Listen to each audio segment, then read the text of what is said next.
Mi nombre es Milagros Reyes, curso el quinto semestre en la carrera de Derecho y como objeto de evaluación del primer parcial en la asignatura de Derecho Laboral, a continuación les explicaré el cálculo de las prestaciones vistas en clase. Los datos que nos proporcionan es que el trabajador Juan Suaste inició la fecha de inicio para trabajar fue el 30 de abril de 2009 y la fecha de rescisión fue el 2 de marzo del 2014. El salario que él tenía era de 1,000 pesos semanal. La fecha donde se dictó el laudo fue el 8 de octubre del 2021. El horario que él tenía era de 8 a.m. a 6 p.m. Trabajó todos los días de lunes a domingo y trabajó todos los días festivos. Primeramente, para tener un orden, se deben de poner aquí los datos para que pues sean más sencillos de ubicar. Como segundo dato era que primero se debe de calcular el periodo que trabajó, es decir, desde la fecha en donde inició a trabajar hasta la fecha de su rescisión. Entonces se tiene un cálculo de 4 años con 10 meses exactamente. Ahora bien, aquí nos mencionan que tenía un salario semanal. Por lo tanto, lo segundo que tenemos que hacer es calcular el salario ordinario o bien el salario diario que este tenía. Esto se divide entre 7 porque fue semanal. Si hubiera sido quincenal, se dividiría entre 15 y si hubiera sido mensual, se dividiría entre los respectivos 30 días. Esto va a variar demasiado. Pues, ¿cómo se le pagaba? El cálculo de las vacaciones se hace multiplicando los días que le corresponderían por el salario ordinario. En este caso tenemos 1714.2. Ahora bien, para saber cuántos son los días que nos corresponde, la Ley Federal del Trabajo en su artículo 76 nos dice que los trabajadores que tengan más de un año de servicios disfrutarán de un periodo anual de vacaciones pagadas que en ningún caso podrá ser inferior a 6 días laborales y se aumentará en 2 días laborales hasta llegar a 12 por cada año subsecuente de servicios. Después del cuarto año, el periodo de vacaciones aumentará en 2 por cada 5 de servicio. En este caso tenemos 4, por lo tanto le corresponde 12 días. Ahora bien, la prima vacacional se saca con el resultado que ya teníamos de las vacaciones por el 25%, que es lo que nos dice el artículo 80 de también la Ley Federal de Trabajo, que los trabajadores tendrán derecho a una prima no menor de 25% sobre los salarios que les correspondan durante el periodo de vacaciones. Por lo tanto, tenemos la multiplicación de 1714.2 por los 25% que le corresponde. Tenemos un total de 428.55.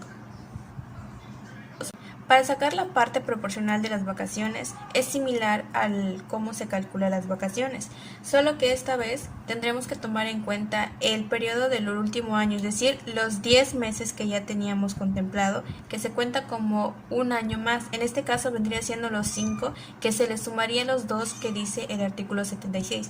Por lo tanto, tenemos los 14 días que le corresponderían. Se divide entre los 12 meses y tenemos 1.16. Por los 10 meses que fueron los laborados, que es la parte proporcional, nos da un 11.66. Ahora bien, esa cantidad lo vamos a multiplicar por el salario ordinario y tenemos 1,666.58 como parte proporcional de las vacaciones. Para calcular la parte proporcional de la prima vacacional es similar a cómo sacamos la prima vacacional, solamente que es multiplicar lo que ya habíamos obtenido de la parte proporcional de las vacaciones multiplicado mismo por el 25% nos da una cantidad de 416.64. Para el cálculo del aguinaldo se debe de tener en cuenta el artículo 87 de la Ley Federal del Trabajo, que dice que los trabajadores tendrán derecho a un aguinaldo anual que deberá pagarse antes del 20 de diciembre y equivale a 15 días de salario por lo menos. Esto quiere decir que dependiendo inclusive del contrato puede que sea más de 15 días, pero no menos. Entonces, teniendo como base los 15 días que le corresponden, se multiplicarían por el salario ordinario y tendríamos un resultado de 2,142.75 como aguinaldo. Esto es anual y se debe de contar de enero a diciembre.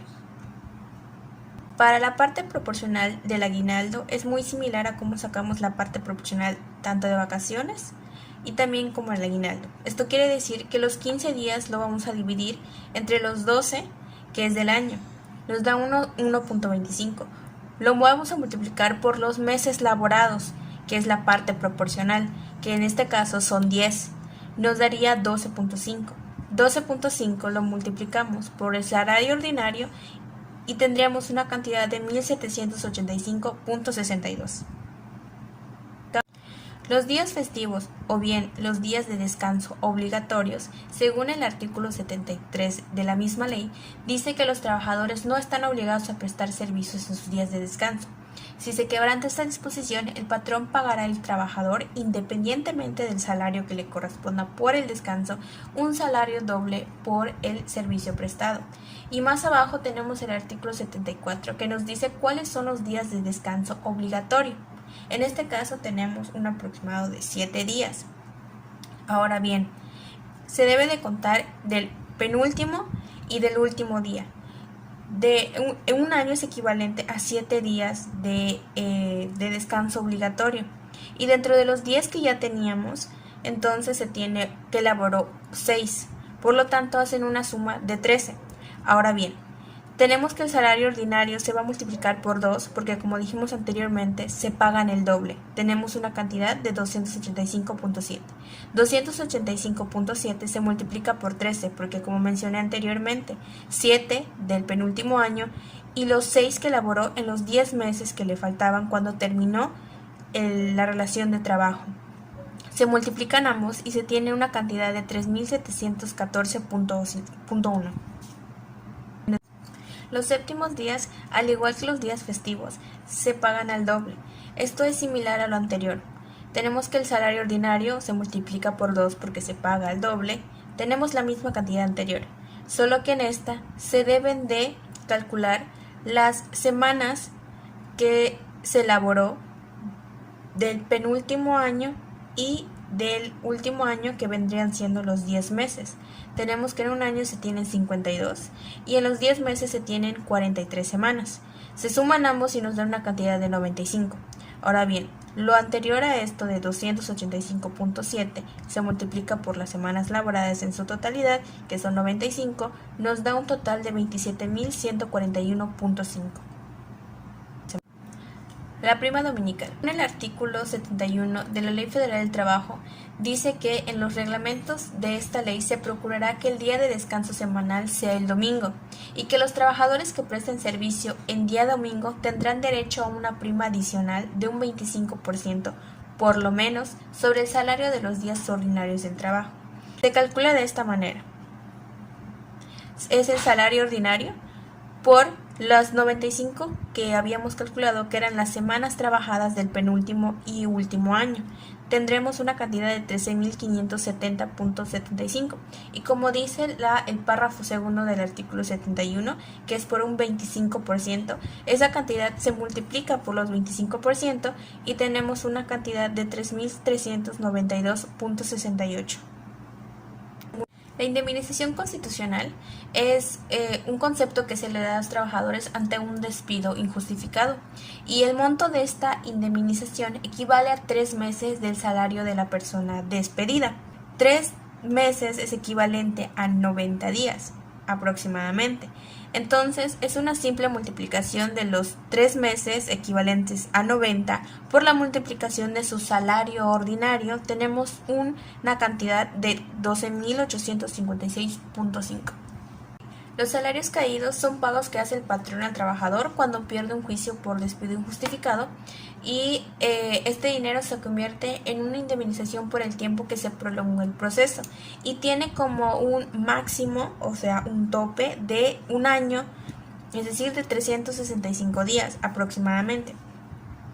Y es una simple multiplicación, al igual que la indemnización constitucional, que es el tope de 365 días equivalentes a un año por el salario ordinario, salario diario, y se tiene una cantidad de 52.140.25. Los intereses son aquellos que se dan cuando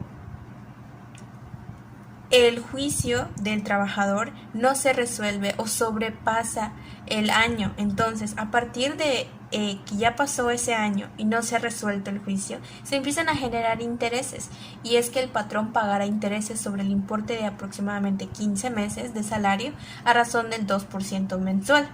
Entonces, tenemos que los 15 meses es un equivalente a 450. Se multiplica por el salario ordinario, tenemos una cantidad de 64.285.5. Esta misma cantidad se debe multiplicar por el 2%, que es lo que nos establece, tenemos 1.285.65. Y ahora bien, se debe de multiplicar por los meses que han transcurrido después del año que se generó los salarios caídos hasta el día en que se dictó el laudo. En este caso es del aproximadamente 2015 hasta el 8 de octubre del 2021, que tenemos una cantidad de 80 meses, y entonces se multiplicaría por los 1.285.65 y tenemos una cantidad de 102.852 pesos. Para la antigüedad se tiene que es igual a 20 días sobre el año o el tiempo que trabajó. En este caso se multiplica 20 por los primeros 4 años, nos da una cantidad de 80. Y ahora 20 dividido sobre 12 nos da una cantidad de 1.6. Se multiplica por los meses laborados, que vendría siendo como algo así como una parte proporcional. En este caso son los 10 meses laborados. Tenemos una cantidad de 16.66.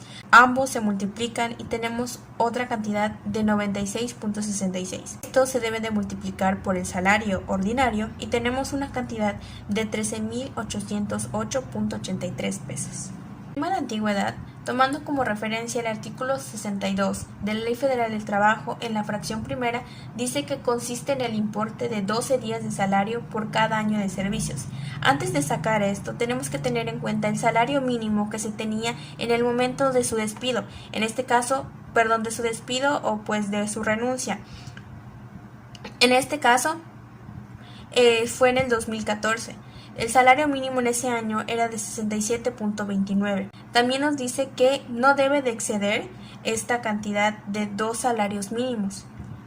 Se tiene que multiplicar, como había mencionado la fracción primera, los 12 por los 4, que son 56, y se le suman los meses, que son los 10, nos da una cantidad de 66. Ahora los 66 multiplicarlo por por los 2 salarios mínimos que se tenía, es decir, 167.29 por 2 nos da una cantidad de 134.58. Se multiplica por los 66 y tenemos una cantidad de 8.882.28. Para el cálculo de las horas extras nos dice el artículo 60 que primeramente se debe de tomar en cuenta el tipo de jornada que se tiene. El artículo 60 dice que jornada diurna es la comprendida entre las 6 y las 20 horas. La jornada nocturna es la comprendida entre las 20 y 6 horas y la jornada mixta es la que comprende periodos de tiempo de jornada diurna por jornada nocturna. Siempre que el periodo nocturno sea menor de 3 horas y media, pues si se comprende 3 y media o más, se reputará como una jornada nocturna. También nos dice en el artículo 61 que la duración máxima de la jornada diurna es de 8 horas, de la jornada nocturna es de 7 horas y de la jornada mixta es de 7 horas y media.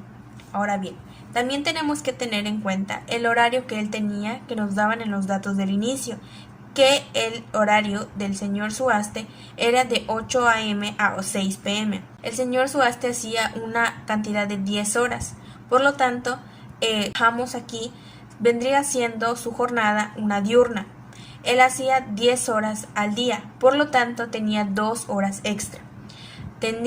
Si lo multiplicamos por los 7, que son las de toda la semana, hacía 70 horas semanales. Y bien, trabajaba 14 horas extra. Entonces, teniendo esta cantidad de 14 horas extra a la semana, es como vamos a primeramente calcular. Y nos dice que las primeras 9 horas se le pagan al doble y las restantes se pagan al triple. Primeramente tenemos que saber el pago de la hora que él trabajaba. Se calcula dividiendo el salario mínimo sobre las horas que tenía su jornada. Esta división puede variar dependiendo de cuántas horas tenga contemplado el tipo de jornada que tiene. En este caso son 8 porque su jornada era diurna.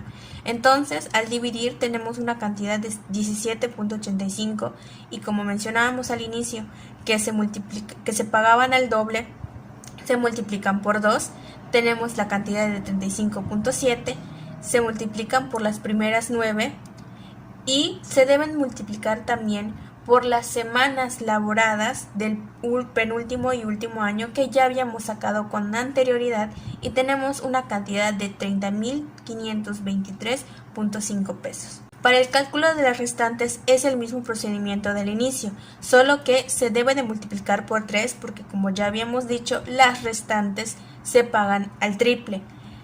Entonces tenemos la cantidad de 53.55 y como habíamos mencionado que era una cantidad de 14 horas extras a la semana, como ya habíamos sacado las 9, 14 menos 9 tenemos la cantidad de restantes que son 5, se multiplican por los 5, tenemos una cantidad de 267.84 y se multiplican por las semanas laboradas del penúltimo y último año, teniendo así una cantidad de 25.445.15.